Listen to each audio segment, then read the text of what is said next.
built on relationships, focused on people, and rooted in the community. Welcome to the Build Blue podcast. Tune in for weekly episodes featuring guests who are building a better tomorrow. You'll hear inspiring stories from industry leaders, business owners, community partners, and our team members. The Build Blue podcast, where construction comes to life. An Apex Construction Group production. Welcome to the Build Blue podcast. My name is Jess Blaze with Apex Construction, and we are here today with another episode. We have Louise Dickmeyer from the Children's Museum of Southern Minnesota. Welcome, and thank you for joining us. Yeah, my pleasure. We're happy to have you on. We're gonna start. We want to learn a little bit about you and your background, and then we're going to talk about the Children's Museum, where you guys have been, and where you're going. Yeah, we're going excity places, yes, that's for sure. Yes, I can't wait to get into that. But let's start by having you tell us about yourself and your background. So my 40-year career started with a kind of a part-time gig at the Multiple Listing Service, which got me into the nonprofit sector, and working with the Board of Realtors. That was very early on, 40 years ago. And then really my career has been split between for-profit company, working for-profit companies, as well as nonprofit management. But the latter is really more my passion. So that's why I wound up at the Children's Museum. And how long have you been at the Children's Museum? So I started in September of 2019. Okay. And 6 months after that, we closed, and I had to furlough our staff. Oh, and things have changed a lot since then, throughout the past 2 years, and now things, quote unquote, getting back to normal. Yeah, and they really are. We had a very strong March, and things are getting a little bit more normal. But it gave us a nice opportunity to step back and think about where we've been and where we want to go. Absolutely. So we start all of our episodes with what we call an Apex icebreaker, and we ask our guests, if you could open and run any business, what would it be? I love that question. And I had to think about it a little bit. I actually did run my own consulting firm for a while, but if I had to open a business, and it could be anything, it would have had to have been years ago when people were still buying books, books. Yes. Because I would have loved to have run a bookstore. Oh, wouldn't that be the best? And maybe even like a rare books bookstore. Yeah. I love books. I have a lot of rare, older books, and a few of them are first editions. Really? I just love them. I love books old too. Books. Yeah. I actually, my husband and I just got back from Las Vegas, and they have a beautiful rare bookstore. Oh.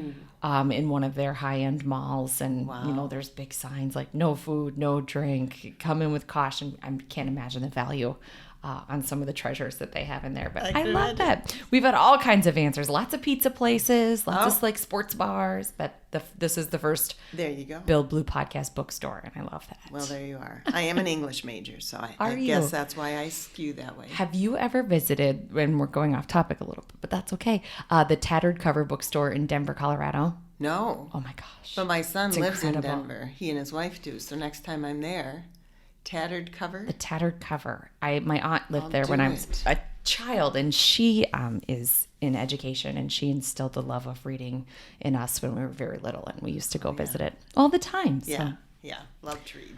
So the Children's Museum has already been in its current location for 7 years, which is hard to believe. So let's talk about the history leading up to the current location and kind of how that came to be, and then we'll jump right in and talk about what's in store for the future. Great. The museum was actually incorporated as a charitable organization in 2006. So it was this group of founding moms who sat around a breakfast or a lunch table and just talked about the fact that they wanted something in this region that created a safe place for children to play and to learn. And they were all of them early childhood educators. Okay. And so it was just this dream and this vision that they had, and to their credit, so I'm so glad I wasn't involved back then, because they knew what they were doing.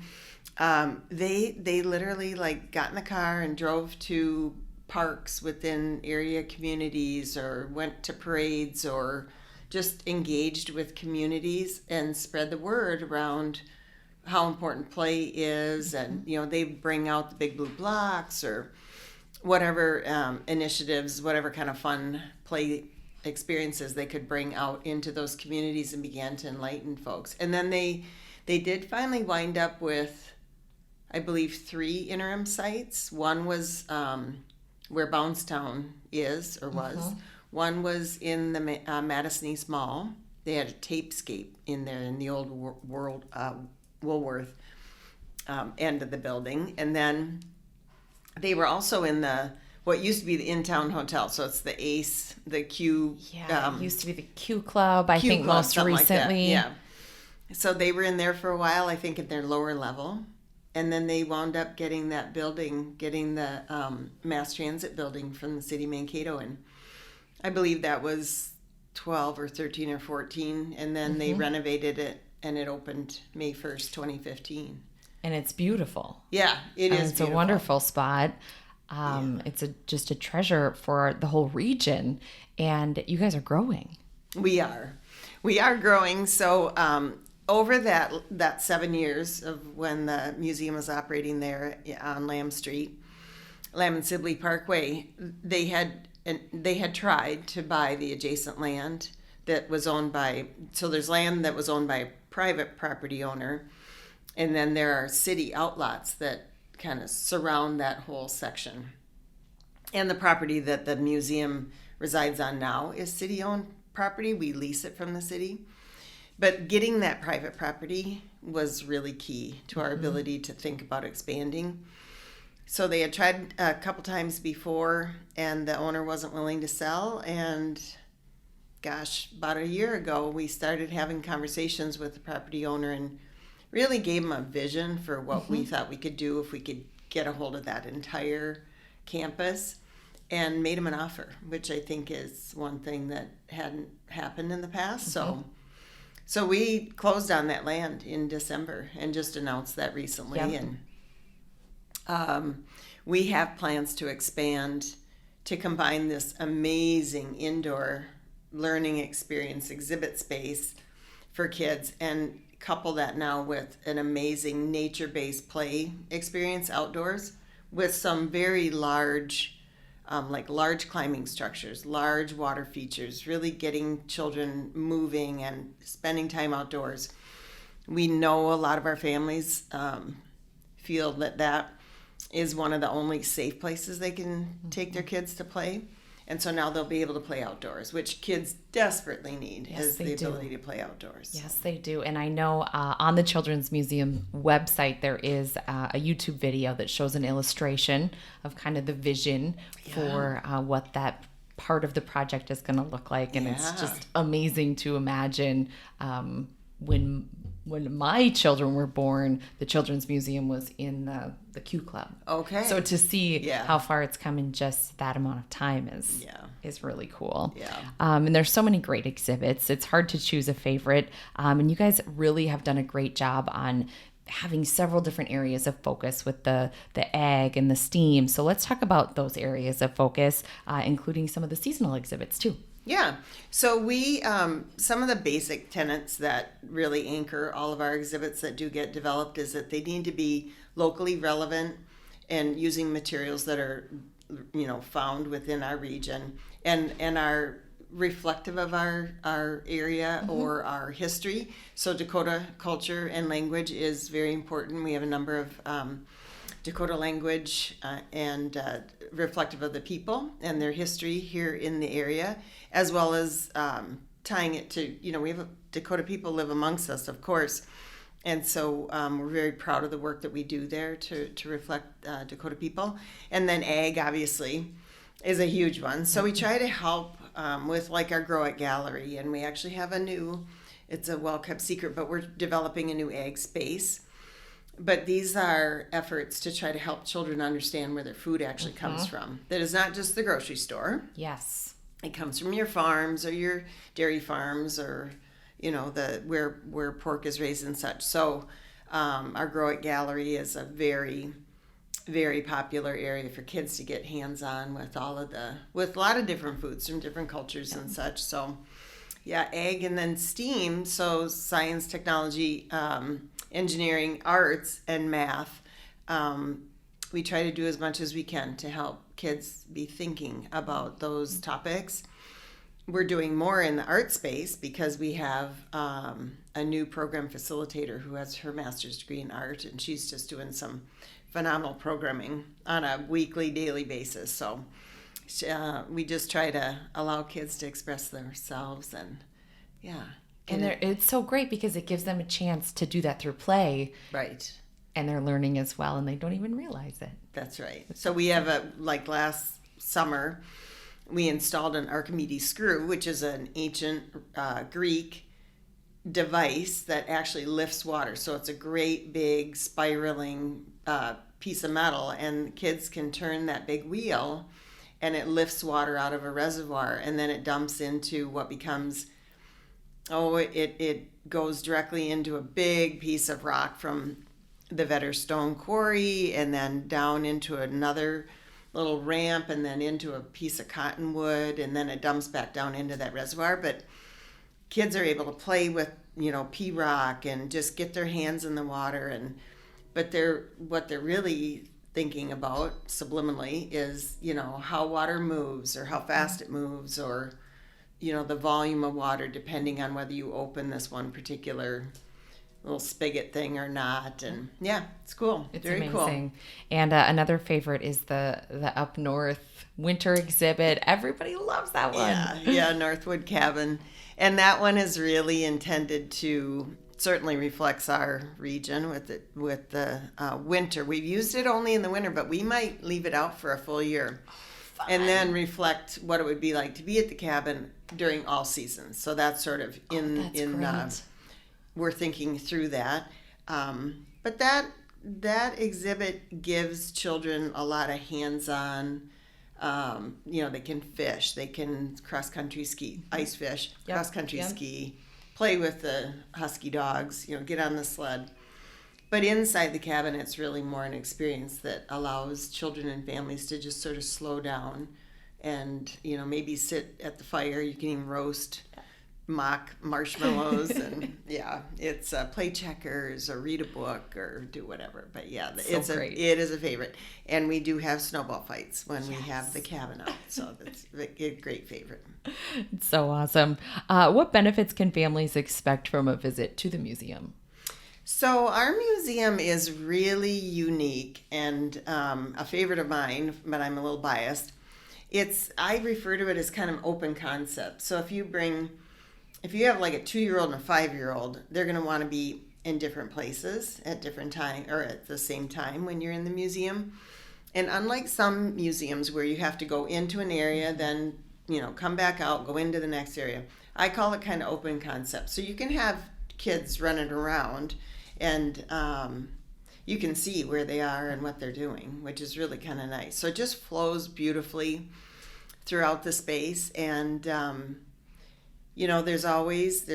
sometimes it's not quite as busy as other times. Today we had 4 school groups in, so it's hopping. But yeah, there's always a lot to do. We change things out with our tabletops or our ag lab space, and on either a weekly, monthly, or 6-month rotation. We have our Dig It exhibit, which features a crane. You can fly a drone, you can operate the crane, you can experience being a batch operator in a concrete plant, you can actually drive a mini excavator and dig in Pea Rock Mountain, and watch how roads are being built and have kind of this road building experience. So that's been very different and been a big hit. So there's always something different. And now our outdoors is open and our water features are open. You can play in the mud kitchen and Those mud kitchens are getting popular even for residential play. That's good. Yes. Kids need to get dirty. They need to get outside and play with water too. Yeah. So it's so good. Cool. The Children's Museum caters to children of all abilities. Can we talk a little bit about the sensory friendly play and then kind of some of the plans for the future as far as that goes too? Sure. So it can be a challenge for children who have neurosensitivities to engage in our space when it's being used, in our typical type of a day. So we have special needs access programming where we open the museum like on a Friday night from 4:30 until 6:30. So it's a couple of hours where it's only open to children with special needs, and it provides them with a opportunity to access and engage with the exhibits and such, but it's at least quieter. So that has been one of the ways that we've tried to accommodate special needs. But we're excited because within our expansion plans, we will convert our existing offices into a brand new exhibit that will be entirely geared towards children with special needs. And it'll be, right now when you walk into the museum, our offices are directly to the left, and it'll be an area that is more exclusive. It's a little bit a ways away from the exhibit gallery per se, but it'll still allow families who want to be in both places to use them. But it's I have my eye on a concept for that space that was developed in a children's hospital in El Paso, Texas, and it was really a very cool environment that was created that would allow a really interesting, I think, and a very effective kind of a play experience. So we're just, in all of the expansion plans, we are just now beginning to work with our original museum planners on what do we do and how do we do it well and how do we get it to all integrate and mix appropriately. I think that would be one of the coolest jobs. Yeah. Oh, yeah. To be a museum planner for a children's museum. That would be awesome.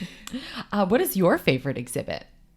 So I was thinking about that. Of course, I love them all. But I have to say, I'll answer through the lens of my grandchildren. So when they're there, and that is how I fell in love with that museum. I was a member in 2015. And I brought my granddaughter there, and eventually my granddaughter and grandson once he came along, and they love that Mankato Clinic Tree of Forts. Oh yes, and it's the only one in the world. It's one of a kind, 2.5 stories high and 7 forts, and just watching them crawl through and find their way. And they love to play hide and seek in there. Yeah. So they're just bebopping around in there, and I've just really enjoyed watching them play in there. I have never climbed through the nets. Be careful if you choose to. Yeah. I was very pregnant and got stuck up there one time. It was scary. You are not the first person. I had a donor call me recently, and he was joking that the only beef he had with the museum is that he climbed up in there and he got stuck. And his wife had to help him out. It's made for children. Yeah. It's great for children. Actually, it'll support adults, no problem. Yeah. It's just, you got to be strong and you got to have a little coordination. Yeah. Yes. Which is hard when you're pregnant, right? What is the best thing about your job? Oh, so many wonderful things. I mean, working in a children's museum is about as good as it gets. I love, I like to think big, and I love to build things. As I told the search committee, I don't do status quo, so I love to be able to take on big projects like this expansion will be for the next 3 to 5 years, and I can see what that will become, and I know a lot of people can't.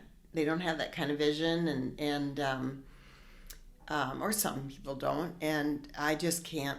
I can't wait to make that all be a reality and then be proud of it and see what the region does with it for the next couple of decades. So it's really exciting that we've gotten to this point. It's such a special place, and it's such an asset to not only our community, but the entire region. I mean, I don't have this on the questions, but if you would be willing to share a little bit about the reach of the museum and the demographics of where people are coming from when they visit. Yeah, it's amazing. In fact, I just ran the zip code report. We have, since we opened in May of 2015, we've had over 670,000 people come through our doors. We've had people from every state, every county in Minnesota, and 8 different countries. So, Norway and Belgium and France and Canada and the United Kingdom and I think Australia. And I think I'm forgetting one, but it's just amazing. And when they originally were projecting, the volume of visitors back in 2014-15, they had looked at other communities of like size or MSAs of like size, and they were estimating 40 to 44,000 a year, and we every year hit 100,000. And then I believe when we get our outdoor space open, it will be open year round, but the water feature will be open only during this summer and late spring, early fall months. And I believe we'll get another 25 to 50% increase in attendance. So it'll be really exciting. That is awesome. There are several ways for folks to get involved with the Children's Museum, from becoming a member to volunteering. Can we talk a little bit about some of the different levels of giving and involvement for the community? Sure. Well, we have a new initiative that we launched last year called the Ignite Society. So our mission is to ignite the natural curiosity of every child through the power of play in a dynamic, awe-inspiring environment. So the Ignite Society is our major donor group that contributes $500 or more each year. And we do a really good job of engaging with those donors who really are responsible for us maintaining our incredible margin of excellence. So that level of support is really, really important. We have over 130 members now, and that list continues to grow. So that's a great, being a part of the Ignite Society is a great way to really make a difference in the museum.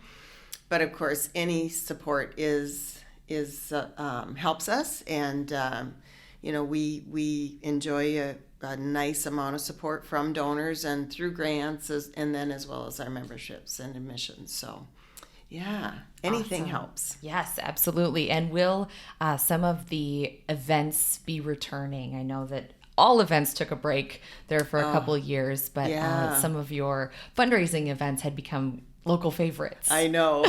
We've had plenty of people asking, when are you going to do that again? Looking at you, trivia night. Yeah, I know.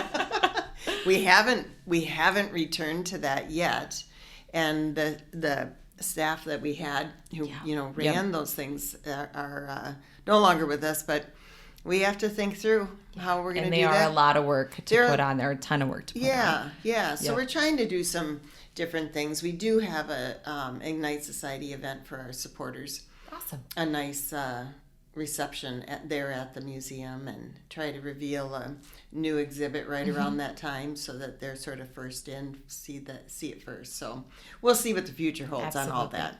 Yeah. Well, thank you so much. Is there anything you'd like to add before we wrap up? I'm just so glad to have the opportunity to talk about the Children's Museum of Southern Minnesota. There's a lot of really cool things in the future. We're very excited about everything that's happening over there. Our staff has a lot of young kids among us, so we love the Children's Museum, and we appreciate you taking some time to come and talk to us about what's going on over there. And we will be watching for the exciting expansion to come. You can listen to the Build Blue podcast wherever you get your podcasts, and on YouTube as well. And we will put a link to the Children's Museum website in the show notes, so people can find out more about memberships and the Ignite Society and other things that are going on. Sounds good. Thanks, Jess.